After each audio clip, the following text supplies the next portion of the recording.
Hello, YouTube. Thank you guys for stopping by, being a passenger on the P Reacts Daily train.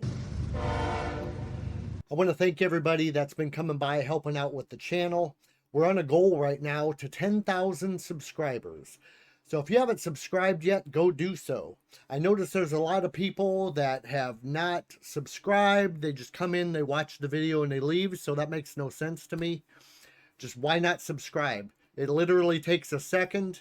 You have nothing to lose by doing it. It helps the channel out a lot. It helps with the algorithm, helps us get our video pushed out so more people can see it. So yeah, so please go in, like, comment, and subscribe. It really helps. Also, we do have a merch store. So there's a link in the description. If there's not one in the description, go to the main page of the channel. You'll see it there. Go check out the merch. That's another way to help the channel out. We also have a donation link if you don't really want merch and just want to help out, because some people asked about that. Also, don't forget, we're not a substitute for the original content. We are only a reaction channel. So go over to the original artist, watch the video on their channel, show them some love, give them a like, subscribe to them. If you're one of those people that don't want us to stop the video and just want to watch the video, it's another reason to go over to the original artist, watch it on their channel. Because we are a reaction channel. We do stop the video a few times because of copyright reasons. In the copyright laws and the Fair Use Act of 1976, in the United States, we have to stop the video in order to stop the copyright claims. So in copyright law, you're only supposed to take a portion of the video. You're not even supposed to use the whole video in a reaction video, for instance, because then you're just taking the video and you're stealing the video and you're using copyrighted content. So really, we're only supposed to do portions of a video. So that's why we do what we do. So anyway, my name is P. If you don't know me from the group, you'll figure it out sooner or later. But we have a great video for you today, so stay tuned and check this video out as soon as we see our disclaimer. Alrighty, today's video, we have some of the warning, and this is Ale's Gear Masters interview, so let's get right into it and check it out.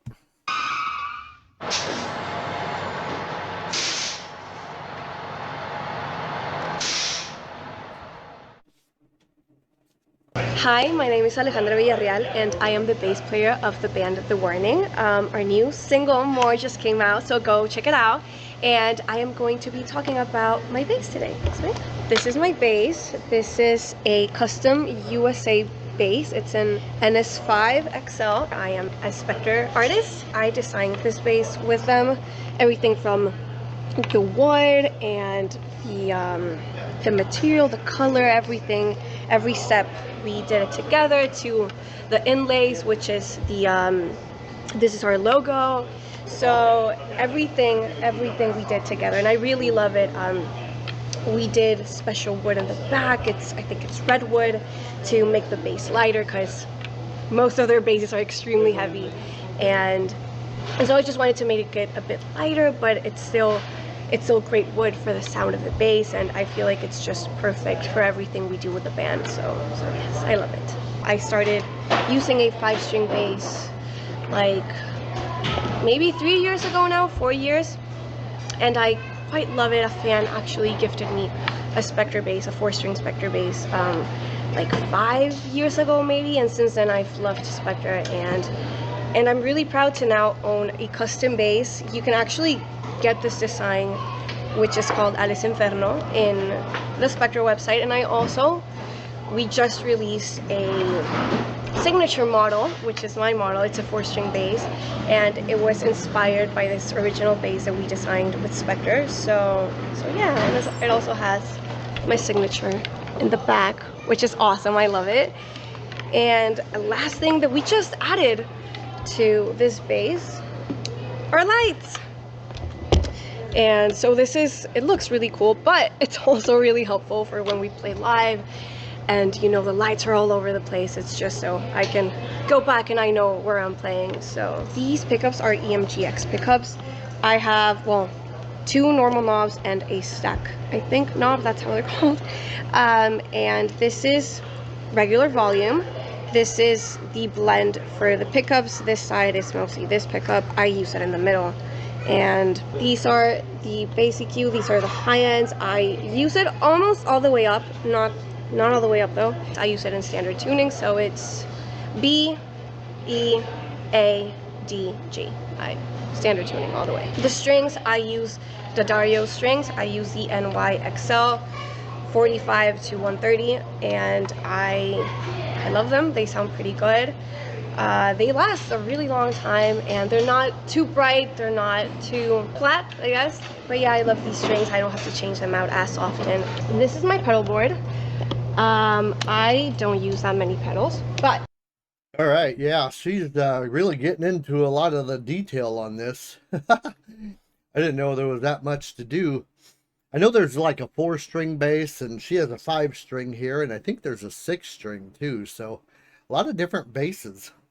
I wonder what the purpose of having like different strings on basses. Why not just make a 6-string and use what you need or something? That's just kind of a little strange why there's so many different ones. But yeah, very informative on all this, and she's got a cool looking bass though. That's pretty cool. But yeah, let's get back to it and check out some more. A preamp. I love this preamp so much. I actually used it. It was one of the first pedals I ever got. And then I stopped using it. And then I was like, I miss this pedal. And it's such a good preamp. Really, this is how I control most of the sound that goes out when we play live. I really like the bass. To really cut through, since we're a trio, we feel like the bass is really important, so we really want to have a bottom end. But this also really helps us define well what I'm playing, because sometimes you really can't hear what the bass is playing, you can only feel it. I mostly only use the Engage, I don't use the AGS, but this is the gain volume. It's not the volume of the gain, and I really just use it at half, treble, half. Everything is mostly in the half position. Bass, not too much, not too little. Mid frequencies, mid levels, they're all just halfway there. With a mix of this and my bass, it's really easy to be able to hear what I'm playing correctly without losing that bottom end. So I feel like that's really important to me, and this really helps me do that. As well as this other pedal, which is the Dark Glass Microtubes. I love this bass overdrive. It's so good. I've also tried a lot of overdrives over the past few years, and this one is really cool because it's really easy to blend the overdrive, like the distortion sound, as much as you can or as little as you want it to. So it's not really overpowering, and you can still hear what I'm playing. Like, as I said, like you can hear the bass lines without becoming just like this mess of like distortion. This is the overdrive. I usually leave it all the way up, and I mix as much of it as I want. And here, this is the blend between your normal bass sound and the distortion. I usually keep it almost halfway there, as everything. So yeah, here you just blend it as much as you want, and it's really nice because you can still hear the original sound of the bass just with a bit of distortion on it. So it's amazing. I quite love it. This is my lovely tuner. You can't have a pedal board without a tuner. It's really important to me, and it also serves as a mute button. It's just muted, and it's really nice as well because even while I'm playing, I can see the tuner move around. So if I'm ever like mid-song and I have no idea if I'm tuned well, I can play a note and it'll tell me if I'm tuned or not. So yeah, it's just my tuner. This is the switch between my wireless, so I can use it. Normally this is for the wireless, and the wireless is at the bottom, so it's packed in here. So yeah, this is just to activate and deactivate the wireless pack. So yeah, this is what I use for live shows. I don't have this actually at home, but this is what we use for live shows. This is an Ampic cab. This is an 8x10. And it's just that classic Ampic sound, which I love. And this is a Mesa amp. It is mic'd and all, but we mostly use this for on stage and for like the people in front, so you can really feel the bass.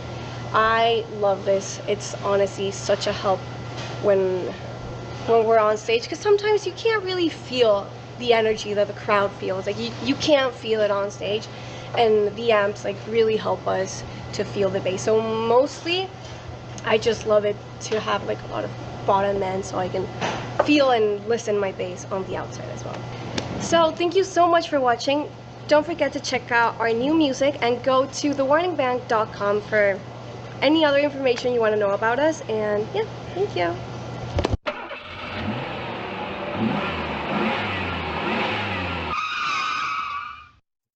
Very cool. Very nice video. Very informative. Kind of cool learning all about her bass and all that stuff.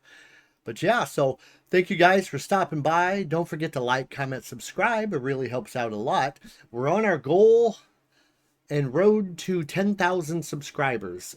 So if you have not subscribed yet, go do that. It only takes a second. You have nothing to lose. It really helps us out a lot, and it helps us get to our goal quicker. So go do that. Thank you, you beautiful people. Have a great day, and we'll talk to you later. Bye for now.